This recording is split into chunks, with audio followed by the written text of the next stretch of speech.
కుత్బుల్లాపూర్ నియోజకవర్గంలోని Dundigal municipal circle పరిధిలో అక్రమ నిర్మాణ పర్వం కొనసాగుతుంది. ముఖ్యంగా బహదూర్పల్లి మరియు గండిమైసమ్మ ప్రాంతాల్లో అయితే నిబంధన గాలి కొదిలేసి భవన నిర్మాణాలు చేపడుతున్నారు. కనీస అనుమతులు లేకుండా వెలుస్తున్న షెడ్లు ఒకవైపు, పర్మిషన్ తీసుకున్న దానికి విరుద్ధంగా కడుతున్న అపార్ట్మెంట్లు మరోవైపు.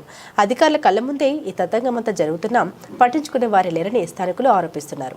దీనివల్ల జీహెచ్ఎంసీ ఆదాయానికి భారీగా గండిపడుతుంది. కుత్బుల్లాపూర్ గడ్డపై అక్రమ నిర్మాణాల జోరు ఏమాత్రం తగ్గడం లేదు. దుండిగల్ మున్సిపల్ పరిధిలోని బహదూర్పల్లి మరియు గండిమైసమ్మ శివారు ప్రాంతాలు ఇప్పుడు అక్రమ నిర్మాణాలకు అడ్డగా మారాయి. ఇక్కడ నిబంధన అమలు కేవలం కాగితాలకే పరిమితం అవుతుంది.